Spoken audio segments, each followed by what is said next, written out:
各位观众朋友，大家好，欢迎收看6月16日 AM 新闻，我是嘉豪。要发生什么大事代，头先就来报您知。新竹市昨暗有一间车联行发生火灾，造成8个人死亡。目前知影火灾原因是厝厝第2后生放火，可能是冤家造成悲剧。过来今日增加63000外的本土病例，另外有一个30多岁少年人，确诊了后出现器官发炎，可能是过来头一个 MIS-A 案例。美国联准会调悬基准利率了后，中央银行下晡召开第2季离减税会议，宣布要调半码。新闻一开始，赶紧来关心咱国内疫情消息。国内伫今日增加63000外本土病例，指挥中心表示，甲顶礼拜来比例，这病例数已经降到真明显。认为北部的感染高峰已经过啊，也若讲到中南部这部分也当咧脱离高原期，也着爱看民众自主防疫效果。若讲到这入境检疫的3+4后壁4天，若准这民众要出去，就要提出快筛阴性证明。若准出去了后无倒转来，这旅馆业者就要进行通报。国内10日新增加63172本土个案，各县市病例数拢降到1万例以下。台中、高雄拢9000外例，新北市7000外例，台南6000外例。全国中重症增加373例，包括儿童重症3例，其中有2例是MIS-C， 1个脑炎。确诊个案内底新增加168个人死亡，其中1个是慢性病17岁少年，确诊1礼拜了后死亡。他本身有食道闭锁等等这一些慢性病，是属于一个长期卧床的这个青少年哈。后续因为有这个出现严重的休克以及心肺衰竭的一个情形哈，那不幸在6月12号的时候过世。因应边境管制新制3+4实施，指挥中心修正防疫旅馆指引，大入去的民众若是伫后4天自主防疫期间需要出外，爱摕快筛阴性证明甲身份文件互业者看，若是出外无转来，会请业者协助通报。他不可以就是整个晚上都没有回来哈，所以这部分就是说会由地方政府这边视情节来进行后续的查处哈。国境慢慢解封，航空甲旅游业者反映，入境每礼拜上济2.5万人，恐惊会互本国人想要回国，暗过抢无命件。指挥中心表示，这是目前考虑医疗量能所做的限制，未来会看疫情情况慢慢开放，以本国旅客优先考虑。假如未来有这个调整的空间的话，应该还是会以本国籍的来做这个优先哈。那至于说是不是能够不要算本国籍的旅客哈，那我想需要掌握的是说我们的入境管理跟医疗量能这部分是不是能够容许到说不设限的这个本国籍的人士哈。指挥中心观察，全国确诊高峰期已经过啊，北部病例开始降低，中南部当要脱离高原期。为了了解这个本土 Omicron 疫情传播情形，会针对今年1月至6月。全国各关会中心会议样本进行随机抽样，一定抽36000件检体，后续用无记名记录提供疾管署统计分析。若是关会人无愿意接受抽样，会当伫6月30号前卡号1922由专人注记。记者综合报道。讲到这多系统发炎症候群，这款情形发生伫囡仔或做 MIS-C， 若准伫咧大人或做 MIS-A。新光病院进前有收一个30多岁民众，伊确诊了后呢，却一直出现发烧，而且出现器官发炎的症状，这有可能是咱国内头一个 MIS-A 个案。医生也提醒讲，该度隔离的1个月内，若准出现发烧、低血压、心脏无力，还佫会喘，就要赶紧去找医生。新冠本土疫情还佫伫咧高原期，有部分的囡仔确诊了后，会出现多系统发炎的症候群，简称做 MIS-C， 连大人嘛有可能会发生。不过大人的叫做 MIS-A。新光病院顶日仔收治一个30多岁患者，确诊了后，因为发烧、烧袂退，而且出现几项器官发炎等等症状，目前还佫伫咧加护病房。疑似是咱国内头一个 MIS-A 个案。它有多重器官发炎的一个现象啊，发高烧，有休克的现象，有肠胃道的症状，有眼睛的症状，但是它比较没有皮肤的症状，所以还没有办法确定。医师表示，甲 MIS-C 潜在出现的气浸膜、结膜炎无共款 ，MIS-A 病例会出现皮肤黏膜症状的无甲一半，而且病毒破坏器官，为外观是真好看出来，嘛可能互看作是败血症，临床的诊断是有较困难。不过专家嘛提醒，美国去年研究发现讲，解除隔离了后的1个月内，若是出现发烧、血压低、心脏功能降低、会喘等5个症状，都要较免测的，因为真有可能是 MIS-A 个案。主要的表现呢，就是发烧，然后出疹子，可能有腹泻。那另外呢，就是可能会有这个觉得心脏没有力气，血压比较低，或者觉得会喘。那年龄层来讲，还是普遍偏年轻啊，大概是40岁以下的还是比较容易一点。那 Miss A 的话，它是比 Miss C 来的相对更罕见，而且它有的病症事实上很不容易跟可能成人本身的慢性病的急性发作，或者是说这个延续性的一些 COVID-19 引起的后续的一些症状，甚至包括长新冠等等来做区分。专家强调讲，目前医界还未掌握 Miss A 致病机制，一般认为是免疫调节的问题。不过，到底是新冠病毒引起的，还是原本的疾病恶化造成的，还佫需要佫较侪研究。过来现阶段，敢有囡仔 Miss C 临床处置的基因，还未制定出大人 Miss A 参考的基因。记者综合报道。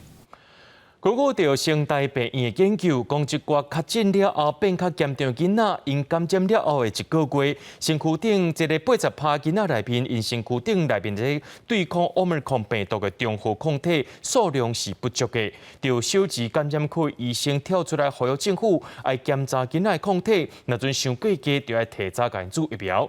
另外，美国 FDA 专家小组第10个批准5岁以下囡仔会当注辉瑞和莫德纳疫苗。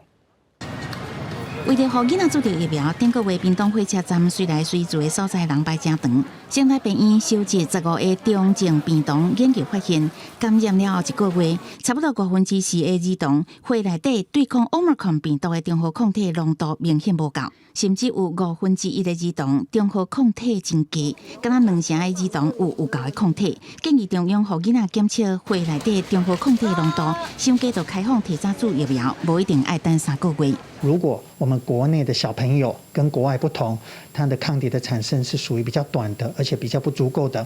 我们希望国内的政策能够提早让我们小朋友打新冠病毒疫苗。其他医师原来有同款的看法，不过指挥中心表示，也无看到成大详细的数据，摕到了后会甲专家讨论。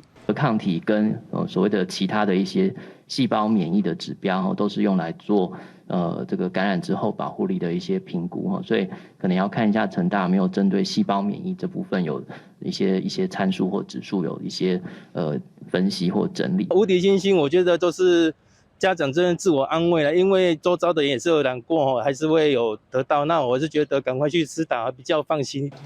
美国注疫苗年纪也有可能调较少岁。美国 FDA 专家小组成员15投票拢赞成批准5岁以下囡仔注辉瑞还是莫德纳疫苗。辉瑞专家代表是讲，6个月至5岁囡仔注3BQ 剂量的疫苗，会当达到80%的防护力。发烧甲疲劳是真接款的副作用。莫德纳是注大人的1/4份量。Children under 4 have had the greatest increase in their risk of hospitalization due to COVID-19 during the Omicron surge. Initiating this vaccination series now is vital to start protecting children this summer. 目前美国有18000个5岁以下儿童符合资格。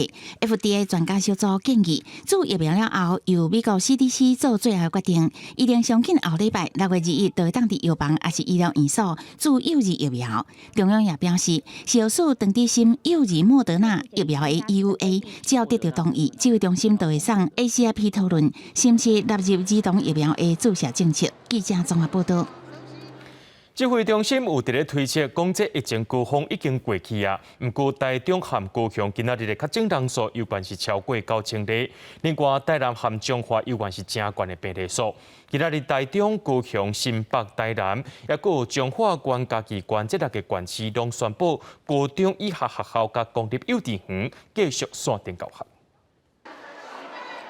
中南部疫情伫高原期16本土确诊数前5名县市，依照顺序是台中市、高雄市、新北市、台南市、彰化县，有4个伫中南部。所以这县市伫下晡疫情记者会拢宣布，高中以下国旗学校甲公幼暂停实体课程，线顶教学佫延长。6月20号到6月30号，6月30号，台中市高中以下的学校及公幼那我们呢还是停课不停学。从6月20号到6月30号，那也就是说，我们直接暂停这个实体课程，就直接到这个学期结束了。台中市彰化县、南投县、嘉义县、高雄市拢决定20开始延长远距离教学到30，顶有是休热前拢未恢复实体课程。台南市较特别，敢若宣布延长远距离教学1礼拜到24，而且强调学校所在地若做无受到疫情的影响，只要甲家长有共识，就会当授权学校的防疫小组改等的学校实体上课。校方跟家长达成一致的协议的话，同意的哈，取得家长同意的话，那学校还是可以实体上课。目前台南市有11所学校是实体上课的。到16下晡5点，已经有中南部6县市宣布上新的远距离教学时间，还有放令期末考会当采用多元评量这个配套的做法。不过家长看法无同，有的赞成防疫较重要，有的感觉长时间远距离教学学习的效果较差。很好啊。怎么说？就防疫比较重要啊！我感觉是敢若学生在学校上课，敢若读较有呢。中央流行疫情指挥中心评估，疫情高峰已经过啊，不过中南部县市也有单日9000外的确诊，等政府唔敢大意，希望延长远距离教学的时间，哪教哪检讨变动调整。记者综合报道。新竹市伫昨暗10点外，东大路有一间车联行发生火灾，消防队接到通报了后，随出动25台水冷车去拍火。这火势伫半点钟后来拍花。厝内面呢有4个大人、4个囡仔未赴走出来，不幸往生，只有厝主一个走出来尔。目前知影讲，这火灾原因是第2后生去放火，可能是冤家才会造成悲剧。目前还佫伫咧调查。这间铁厝规个烧甲变成乌有气。16早起，新竹市消防局火灾调查人员去火已经拍花的奶店勘验，厝主陈先生分尸穿种一枚衫，今嘛登去到现场，面对媒体甲探问，伊敢若讲多谢大家关心，了后就伫现场进行交魂的仪式。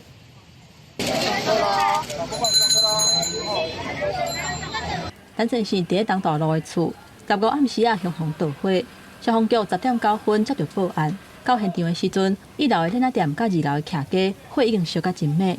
迄当阵伊人伫1楼，伊讲因第2后生汽油泼落到地，就随起火，火是烧了真凶，根本就袂赴甲阻挡，嘛无机会通回头啊。刚从里面走出来，从门口第一个直接先冲出来了。位置在哪里？里面有干2楼啊，现在怎么救？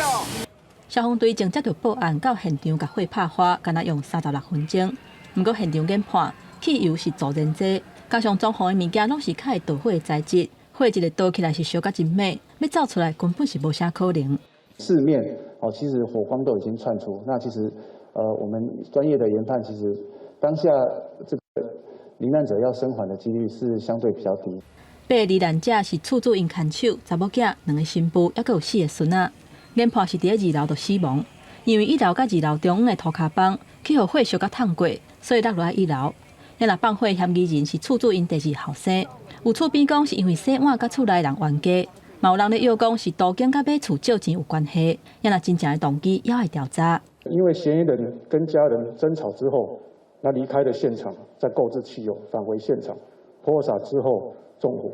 16下晡已经过往的大汉新妇因小妹来到灵堂，心情是真悲痛，希望替因阿姊讨公道。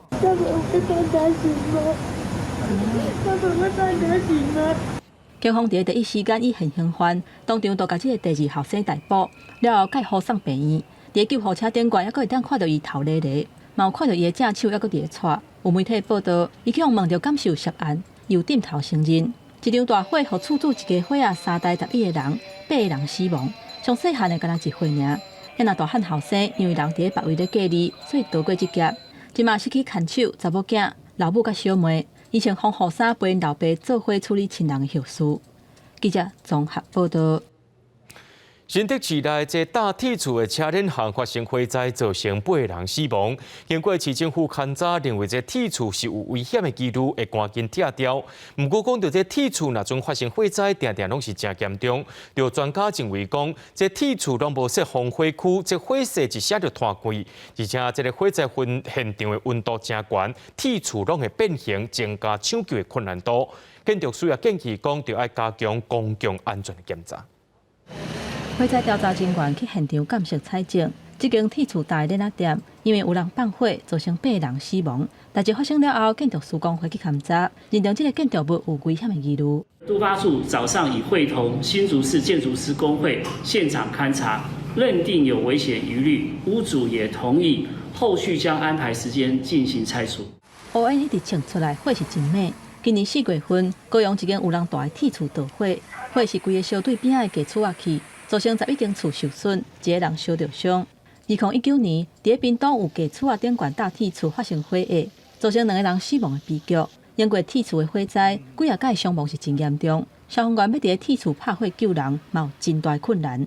铁皮屋呢，它容易垮。所以这一次不是很多大体都是掉到1楼来嘛，所以你进去的时候，你有可能碰到铁皮屋垮下来这种情况。大概在600多度的时候呢，它就会出现变形，然后受热以后它可能会坍塌。消防专家指出，伫火场内底温度若超过600度，铁厝就会扬起、变形，甚至是放气。消防人员要拍火，毋但家己伫危险的环境内底，要救人嘛真无简单，嘛因为铁厝炭烧的速度真紧。若发生危险的时阵，要走出来时间嘛真短。根据消防署110年的统计，因为要走出来拄着障碍，伫火场死亡的就有141个人占上济。过来是判断力甲体力的条件无够，还佫有原底有机会走出来，煞慢一脚步的情形。第一个，建筑物要合法化，也就是说它会有防火建筑的构造物。第二个，它的通道要顺畅，也就是逃生的通道。第三个，我们要有2楼以上要有一个紧急进口跟我们缓降机的出入口。铁厝内底隔间真侪拢是用柴做的，嘛无为防火区，火若一个倒起来，就炭了真凶。会使讲是无所在通好避，而且嘛袂当就地避难。伫内底是进无步，退无路。一场火会显示出铁厝这种建筑，若是拄着大火，要安怎逃走，还佫有预防等等的安全问题。记者综合报道。在观众朋友来关心到咱的经济，美国联准会调悬基准利率了后呢，中央银行伫下晡召开第2季利监事会议，宣布要调悬半码。央行表示讲，考虑到国际商品的价格一直在升悬，国内输入性通货膨胀压力变大，而且疫情也当得严重，所以也对咧修正经济成长率是3.75%，而且也甲通货膨胀率纠悬到2.83%。The labor market is extremely tight, and inflation is much too high. Against this backdrop, today the Federal Open Market Committee raised its policy interest rate by 0.75 of a percentage point and anticipates that ongoing increases in that rate will be appropriate. 美国联准会15宣布一款起利息0.75个百分点，基准利率升到1.5至1.75%。台湾央行也伫16下昼举行第2季理监事会，经过我3点钟的讨论，决定第2期利息0.125个百分点，定到现率。担保放款融通利率甲短期融通利率拢起0.125个百分点，搁搭配其存款准备率，继续用紧缩性货币政策。我们当时升息1码的时候呢，是认为就是说它是会复苏的，但是没有想到所以呢，但是呢，我们又不得不升息因为通膨的问题，所以呢，我们认为我们还是需要升息。只是说我们的幅度呢就不要那么大，这一次呢是比上一次呢更在这个政策上的一个搭配方面呢，是它的选择呢是比较困难一点。央行表示，考虑国际商品继续走悬，国内输入性通膨压力大，物价起伏继续加悬。最近几个月，国内疫情严重，干扰内需服务业复苏，抑制民间消费动能，加上国际经济前景面临倒败风险，可能影响国内经济成长力度，所以也下修经济成长率是3.75%，搁调悬通膨率2.83%。也阁有即摆房市管制措施，虽然暂时无调整，英国央行起利息0.125个百分点了后，房贷利息也重新登到1.7%以上的水准，创6年来新高。以房贷1000万来计算，保证利息1.6%，20年期起0.125个百分点，每个月要加交580块，那30年期增加608块。那选择性信用管制，我们这一次呢就没有动它主要的呢，我们这一次呢，还是着重在这个通膨方面。我们从3月以来呢，我们的一个调升利率呢，包括这一次的一个紧缩的一个政策呢，事实上呢，对于房地产的一个市场呢，它也会有一些的益处。那因为过去的话，事实上央行不关升降息，反映在房贷利率大概都只有6到7成。但是这次我们看到3月份升息1码之后，是足额反映在这个调升的部分，所以对房贷族来讲的话，今年进入这个升息循环压力会不小。房仲表示，今年上半年已经起利息2摆，在政治利息循环的压力之下，有买厝意愿的民众将因为贷款负担增加，买厝成本提悬，应该会偏向观望。预计今年后半年整体来讲，房市应该呈现一个价平量缩的局面。记者综合报道。联准会升息3码，美股三大指数强烈反弹，也带动台股。今日台股开盘有起200点，不过盘中煞开始一个降，一直落超过16000点，落尾是落160点，收伫咧15838点。美国联准会 Fed 宣布一份相关利息3码，幅度是1994年以来上济，因为符合市场预测，带动股市反起。三大指数中场收红，道琼中场是起303.7点，纳斯达克指数起270.81点 ，S&P 500指数是起54.51点，三大指数拢创下这个月初二以来上好的单日表现。It recognizes that inflation is accelerating. At 8.6%, and is likely to continue to accelerate. In other words, it hasn't peaked. So their decision to raise the interest rate significantly today is still a catch-up because they're still behind the curve. 美国股市收红，带动台湾股市16日起价起99点，是16098点开出了后，加权指数要大起200点，上悬冲到16209点。不过航运股抬价，搁加上调节未压出来。过头了后，指数变乌，一路落盘，若是收50日线，搁失落16000的大关。中场大落160.64点，收伫15838.61点，成交金额是2723.45亿。台股的部分，在过去这几天美股破底的情况之下，台股相对的抗跌。换句话说，其实台股其实已经有事先反映到了这个所谓短线利空出尽的一个状况，所以今天呢，这个指数反弹的一个空间就不是很多，因为想买的其实在过去这1-2天已经先行进场买了，所以今天弹高上去的时候，反而这个很多这个卖压就开始出来。分析师表示，虽然7月至9月Fed恐惊陆续相关利息，可能再一次压迫到第3季旺季的需求。然而，股市要大幅反弹的空间不是遐尼大，投资人伫操作的时阵要特别细致。记者综合报道。全国观众朋友来看国际新闻，讲到罗西亚继续拍乌克兰东部的顿巴斯地区，美国政府第15宣布讲，会搁再提供乌克兰美金10亿的安全援助，其中也包含着武器加人道援助经费。另外，法国、德国和意大利3个国家的领导人16日也坐火车对波兰去到乌克兰，要进行访问。美国总统拜登15日，乌克兰总统泽伦斯基沟通电话，宣布搁提供乌克兰10亿美金，差不多297亿台票的安全援助，包括火炮甲弹药。另外，美国也要提供乌克兰将近70亿台票的人道援助经费。brings the total amount of security assistance that we provided to Ukraine to approximately $5.6 billion just since Russia launched its assault in late February, and then approximately $6.3 billion since the beginning of the Biden-Harris administration. 面对俄军持续攻击乌克兰东部的顿巴斯，泽伦斯基对拜登政府的军员表示感谢。Щоб спровокувати зневіру в Україні, але не вірю, що хоча б якийсь із цих фейків здатен спрацювати. 美国提供上新一批武器，包括榴弹炮加弹药、反舰飞弹系统、导光火箭系统等。乌克兰国防部则是指出，向先国家要求的军火数量，目前敢若摕到10%。当地比利时出席北约会议的美国军事领袖表示，先国家对乌克兰提供的军火已经让俄军损失严重。The Russians have lost probably somewhere in the tune of 20 to 30% of their armored force.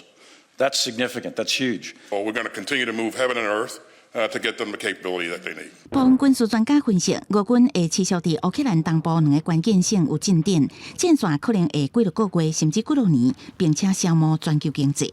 对于俄国重新定义战略目标，向宣布胜利停火机会无大。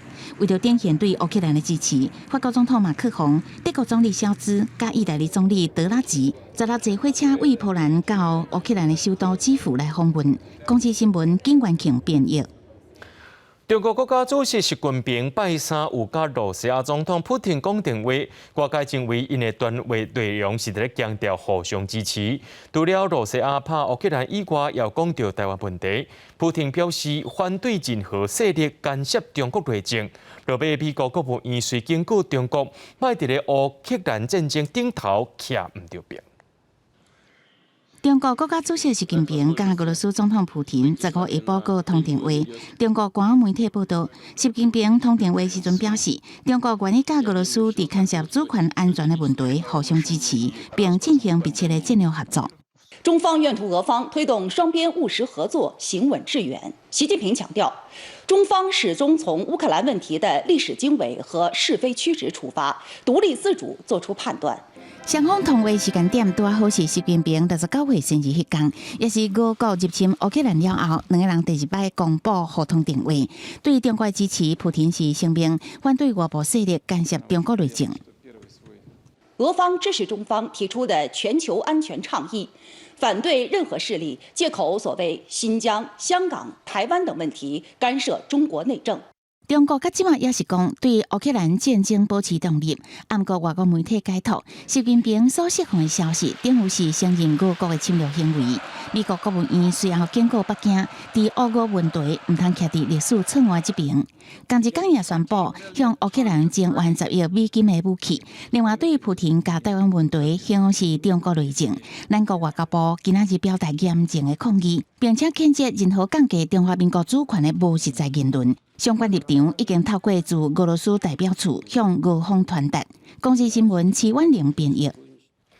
台海局势最近受到国际关注，日本首相菅田文雄15日再公开支持台海和平的坚定立场，未来也会直接向中国来表达一项态度。另外，日本、澳洲两个国家的国防部长也拢表示，加强印太地区合作，目的就是要防止中国的势力搁再变大。そして台湾海峡の平和と安定の重要性については引き続き中国にも直接伝えるとともに。日本首相菅田文雄15个表达支持台海和平，强调对台湾的立场一向拢是同款。这完是菅田伫香格里拉对话了后，搁再公开提起台湾议题。同一天，日本防务大臣岸信夫也甲澳洲防长会面，要加强伫印太地区的合作，对付积极扩张势力的中国。法の支配に基づく自由で開かれた海洋秩序が重要であること等について改めて一致をいたしました。日本强化国防合作，菅田文雄阁宣布要出席月底举行的北约峰会。伊是日本头一个出席的首相，伊将强调未当接受任何以武力改变现状的企图。学者分析，日本最近真侪该提起到台海甲安保议题，显示出对区域安全的忧虑，必须加强甲盟友的合作。这个日本跟台湾靠得非常的近。那日本当然他不希望台湾有事，可是当台湾有事的时候，那怎么样这个去维护日本的一个安全？那这个当然是这个未来日本在外交安保里面他们的最重要的意义。记者综合报道。香港政府最近这几年一直想要把香港英国捌互英国管理过一个历史规界漂白掉，甚至伫因的课本顶头阁写讲香港毋是殖民地，中国毋承认19世纪鸦片战争了后的和平等条约，就香港人伫咧烦恼讲。以后呢，这香港这块土地恐惊只存伫咧香港的中国人。就学者认为讲，这款的做法，中国未来也有可能应用伫台湾，甲台湾独立的论述洗掉。港府最近一直淡化用过伫香港管理的描写，伫香港历史博物馆看袂到殖民地字。新版香港教科册亲像偏向北京当局的史观，册中明确表示香港高达毋是英国的殖民地，佮界定2019年反送中运动的幕后推手，就是外部势力。香港人烦恼改写教科册，将企图香港过去的历史移离中国统治，未来可能只存伫香港的中国人。所谓的交波税有改动，那个其实他要把过去香港的利息去掉，用他现在一个观点投进去，等于是帮香港人去洗脑。将来有可能是没有香港人的，只有活在香港的所谓的中国人。过往的历史就改成就是用一个中共版本的说法，后面就是可能新的一代对于一些事情的真相有一个错误的认识。蔡中要公告，中国唔捌承认19世纪鸦片战争了后无平等条约，也唔捌放弃对香港主权的主张。学者分析，这个举动是要彻底摧毁港独论述，主要就是用来反驳香港独立的要求，因为香港独立的大前提就是英国曾经殖民统治香港。李家超要伫7月就任香港特首，也毋过有真侪海外港人团体甲前香港议员发动联署，无承认加里亚特首，目前已经有逾500人参与联署。发起人如果投票时，基本法规范特首将机会由普选产生，也毋过这甲中英联合声明同款，对中共来讲只是历史文件批评中国政权，对这拢无咧插记者综合报道。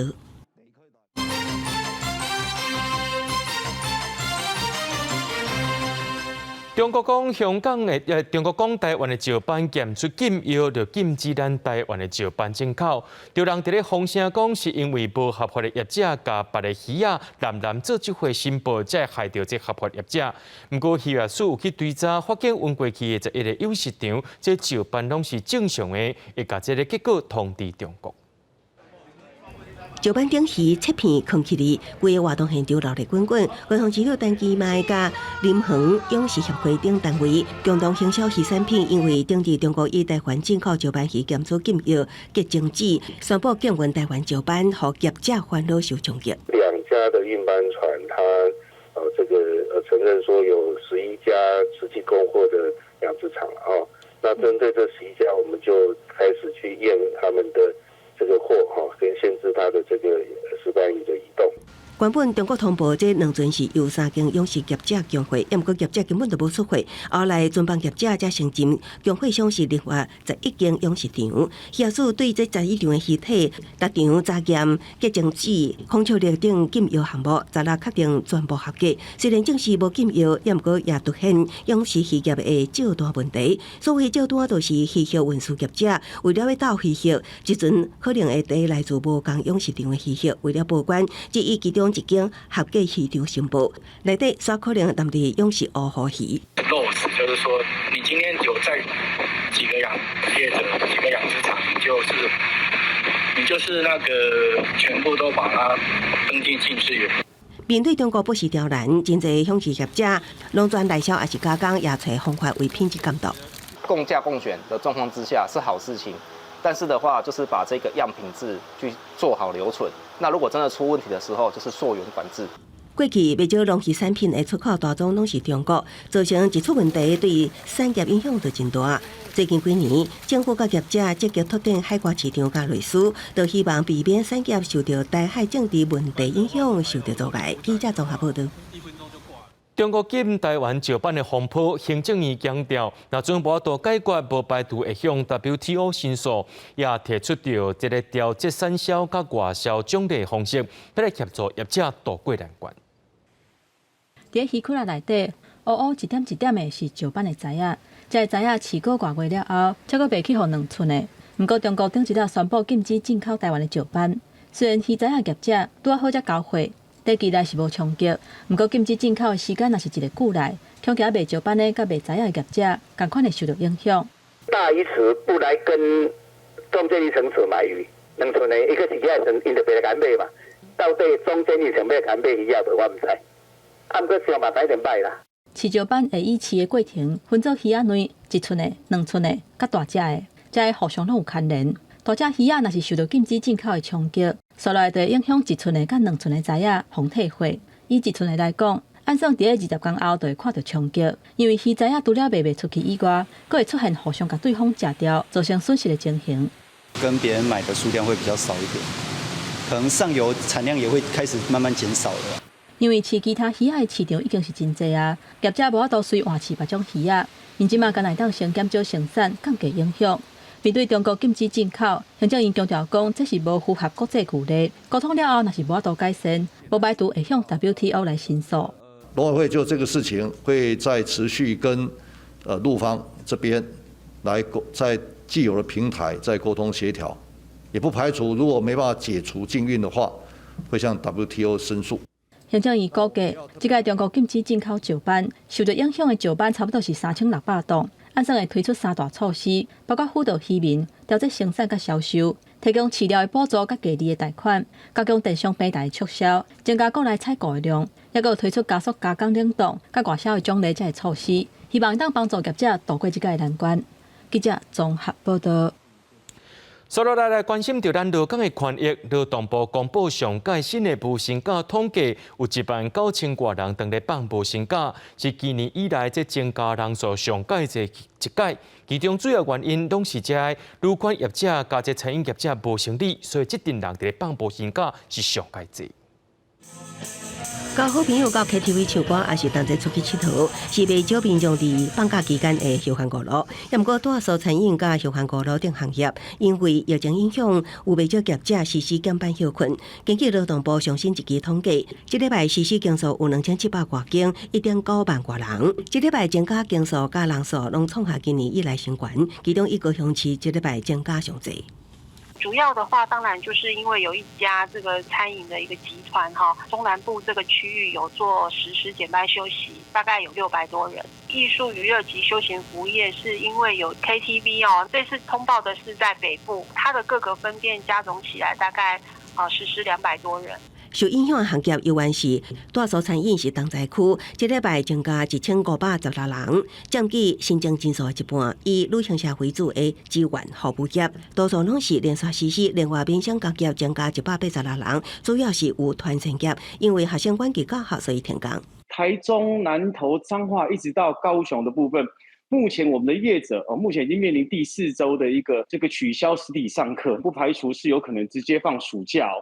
所以这样对南部的业者影响就高达6周，所以这部分确实是有南部的业者可能会有无薪假啦，防止这个整个的一个公司营运的状况。劳动部分析，受影响产业主要是需要民众来用，还是到店内消费为主，也显示伫疫情影响，民众会自发性调整消费模式。另外，后续无薪假的实施情况，敢是会顿河，也爱搁观察疫情、防疫措施调整等各项因素。记者综合报道。讲到年底特别进行县市首长的选举路，台北市副市长温珊珊因为和民众党市议员参选人做伙出现伫市场，去互国民党参选人蒋万安接机，以行政部中立。另外，民进党的这个林佳龙今仔日有讲，又收到选举会开会通知。一若讲到新北市长的选举咧，市长侯友宜本人是也未对外来表态，敢要来拼连任。不过，民进党立委罗志正有人认为讲，伊是有占机会来选。另外，民众党的立委蔡壁如也讲，若做有必要，伊也是会当来选择新北市长。先公庙透早举办庆典，总统蔡英文、前总统马英九有去现场，台北市副市长黄珊珊、甲国民党市长参选人蒋万安嘛有去，两个人是无啥互动。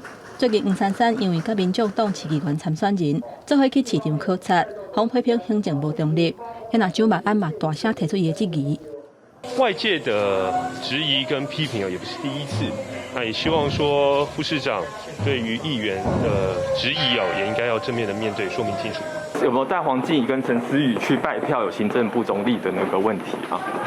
还是那一场其实是有什么误会？黄珊珊是赶紧离开无回应。离年底台北市长的选战无到半年，民进党人选也未定案。有风声讲，鹰派要是无放弃，想要互卫福部长陈时中来参选。也若前交通部长林佳龙是持续向中央来要求，也佫讲已经有收到党内选对会开会通知。我的态度是一致的，就是北北桃、首都圈这3个直辖市都能够如期来提名。那本来就是6月要召开选对会，我们期待这个能够有尽快的产生人选。也若新北市长的选举，目前确诊居家隔离当中的民进党鹰派立委罗志正，团组可能会出线，民众党嘛可能会参选。立委蔡壁如讲，若是党内有要求，也是会去。另外，市长侯友宜敢要参选连任，伊要是讲防疫优先。我现在还是以防疫为最大的一个优先，同时要兼顾地方的市政工作。我的内心是没有考虑啦，但是一样嘛，如果最后党讨论完，希望我出来选，一样，我就是一个不分区立委啊。就是说你的个人意思是没有意愿的。我的个人想来，因为我来主持这个年底的选战小组，已经让我分身乏术了。是。针对蔡壁如敢是要参选，当初小高媒体讲，什么款的讨论拢有，不过要是爱想看卖，这嘛替年底双北市长的选举，搁再增加变数。记者综合报道。有国民党高雄市议员提公文指控，讲两间申请进口一款富乐快台汽车厂商内面大型核准会当进口厂商，早伫咧5月13发公文给卫福部，中央说是计要到1个月时间才稳准撤销输入。这期就是这段时间伤过久，出现浪芳，才会这恶心快台汽车走到市面去。画面内底这个牌子的快台汽车，无论敢有拆开，只要是有问题批号，高雄拢有受理替换。市府买到100万支有问题快台汽车，清点高雄市库存甲回收的已经有50万支，剩的还搁伫回收当中。不过国民党高雄市议员李雅晶指控讲，卫福部伫5月13就收到要求爱废止这个牌子的快台汽车输入许可的文件，不过若像是公文送了伤慢，中央伫6月70才回函批准撤销进口。不过这段浪芳的时间，嘛地数有问题快台汽车流入去市面啊。卫福部并没有立即做出紧急处置哦，还任由大兴资讯以同样的产品在国内疯狂的投标跟得标，导致大量的富乐快筛问题事迹流入市面。李雅晶提出公文证明，认为卫福部爱护的责任是真大。立法院国民党团嘛批评是药事，和特定的厂商真简单就摕到 EUA。不过立法院民进党团叫国民党重点唔通放对别位去。EU 跟大兴他们当时在申请 EUA 的时候，是不是全部都造假？那么卫福部是不是在碰到 EU 跟大兴他们的案子的时候，他们就闭着眼睛就直接让它过了？跟去年的这个用大陆制的口罩来混冒这个台湾制的口罩，这类似的情形属于厂商恶劣的这个违法行为。那么请不要用这个政治操作。指挥中心证实是药事有收到公文，讲厂商的用意是要说明代理的产品无法度为美国进口，才发文希望注销原本的申请。也若是药事嘛真重视这件代志，并无结外的情形。只是咧清早的时阵，迄当阵市面上也无这个牌子的汽车。另外，花莲县政府为17开始，要发予2岁以下幼囡仔一款由马来西亚委托德国制造的用喙烂咸的快台汽车。去用发现讲，并无卫福部专案输入的许可，大部分的家长拢唔敢使用。觉得是说，就是没有经过许可就领了没意义啊。花莲县表示，这批用喙烂咸的快台汽车有6700份，是由企业管的，虽然无卫福部专案的许可，不过有得到欧盟甲马来西亚的认证。记者综合报道。交通部观光局伫进前有宣布讲，要搁再来推动国内旅游振兴方案，7月15第一阶段就要开始咯。为着要迎接这疫情稳定了后的商机，新北市金山在地创新团队大声推出北海岸振兴旅游行程，希望会当度过疫情的难关。金山正风水体验北海岸的风情，那许热时，关地游客拢是靠自尊。不过即马受到疫情的影响，真侪在地店头拢真艰苦，像做美食推广的业者感受到真亲。我们之前6日每天一天可以有好多场，比如早上2场、下午2场都是满的，但现在像4月这几月几乎是每天几乎是挂零。3、2、1。疫情高峰期看起来总算要过啊！趁交通部观光局推动新一波国内旅游补助，新北市农业局辅导的农业创新团队，嘛发起全台湾头一个北海岸的秀乐游程，2天1暝1000块有走。杨院长罗家华表示，因为这个农业体验业者的规模拢无大，希望透过在地店头串联合作，增加商机。我们比较期待的是，整个疫后之后，它可以透过整合，可以产生的一个新的商业模式跟商业价值。那同时，这些商业模式跟商业价值是可以真正的落实到地方产业。业者希望民众除了体验特色农产，买当来遮深度旅游。新北市农业局表示，自3年前推动农业创新，协助青农发展产业，在地青年回乡拄着疫情，拍拼到大，真正无简单。希望大家做伙渡过难关。记者电话文徐凯新北采访报道。讲到救国团，因一直是以一个扮青少年活动来出名。不过，伫咧4年前，不动东山委员会已经认定救国团是国民党的附属组织。顶个月，阁办听证委会去追查伊的财产来源。救国团伫今仔日有关宣布，要伫咧扣留期间推出300项实体应对活动。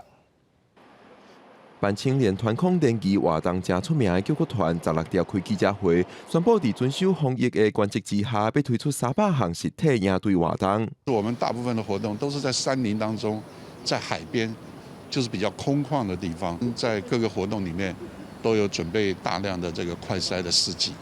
那当然，我们希望来参加活动的人，首先你必须自己要快筛一下。不动东山处理委员会4年前认定救国团是国民党附属组织，顶个月17召开第2摆听证会，调查伊的财产来源，嘛指出救国团伫维权时期以青年活动做暗砍，按照国民党的指示进行政治征防的工作。救国团非常强调收集合法政党，一个月后接受媒体访问，搁再对政治征防讲法表达不同意。有关青年这部分的分工，那上面那个文件讲得很清楚。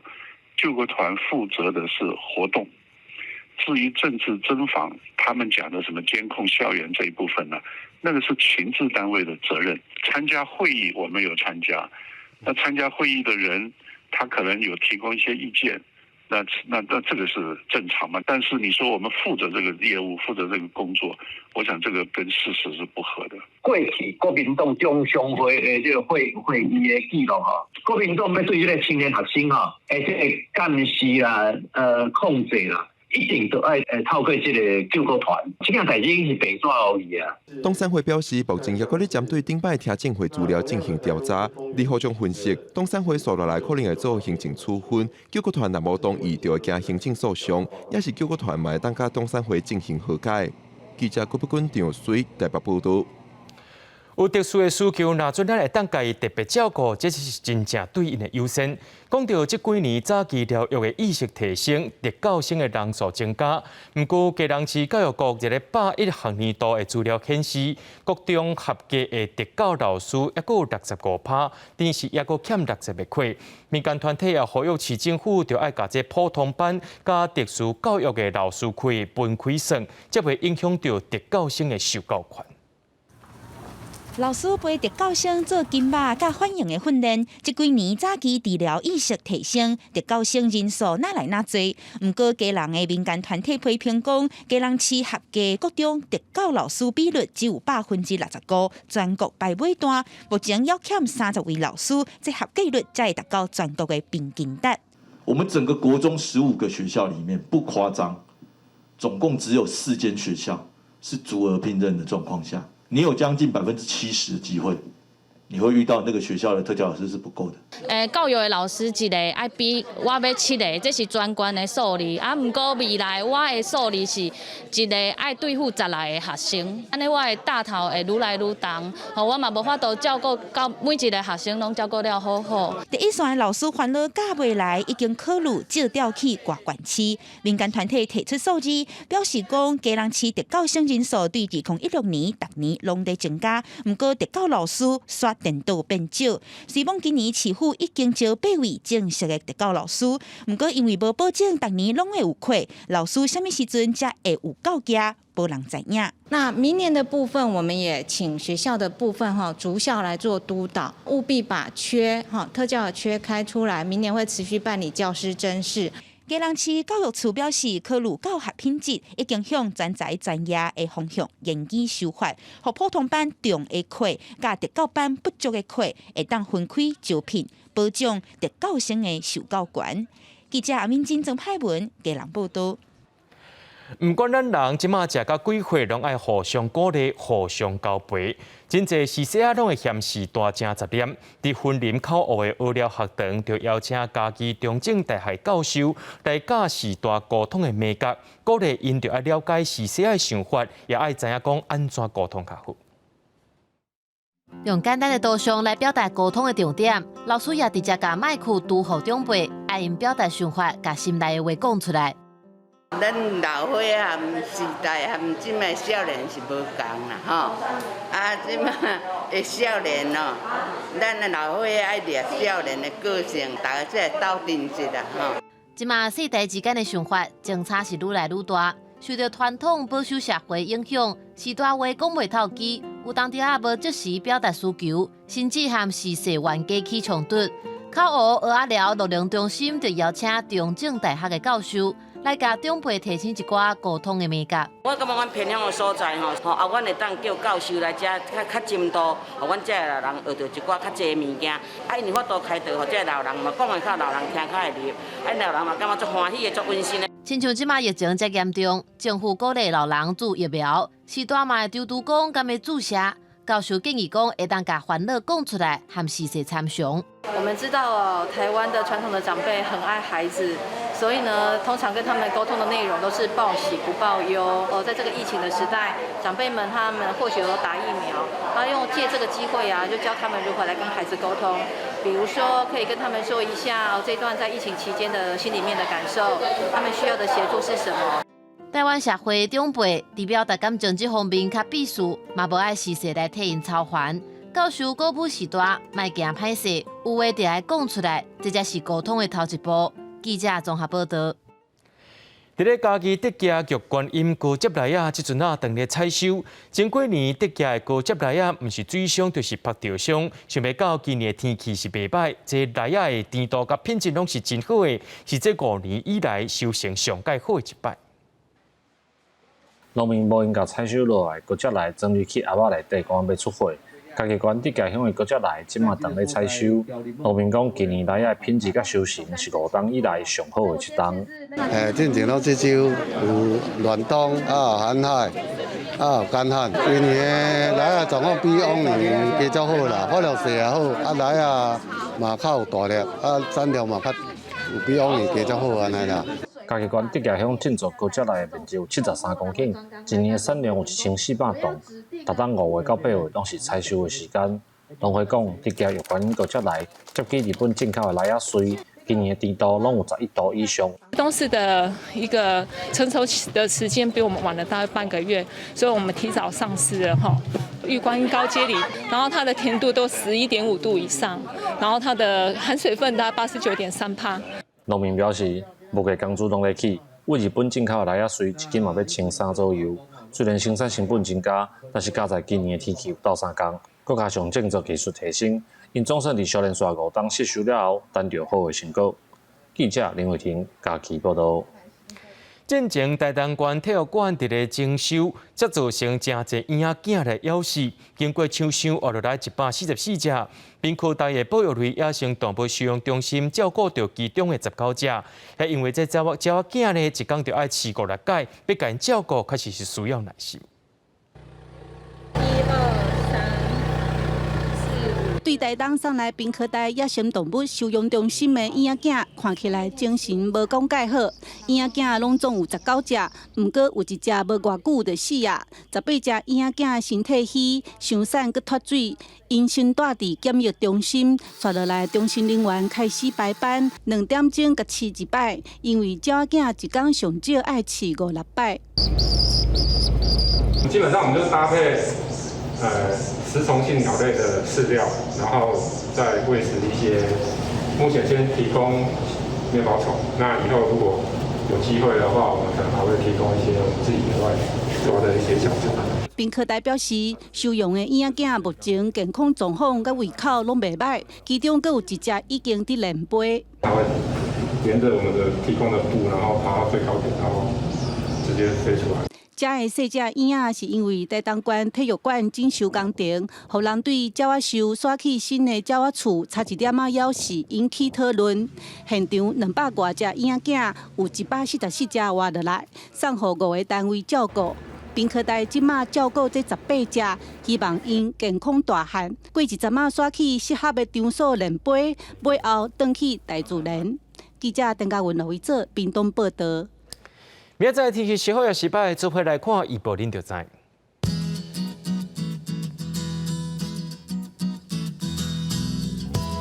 吉人到新竹对25度到31度，标题到云林对25度到33度，嘉义到屏东对25度到34度。宜兰花莲台东对24度到34度，平湖金门马祖对22度到30度，还有未来3天气象。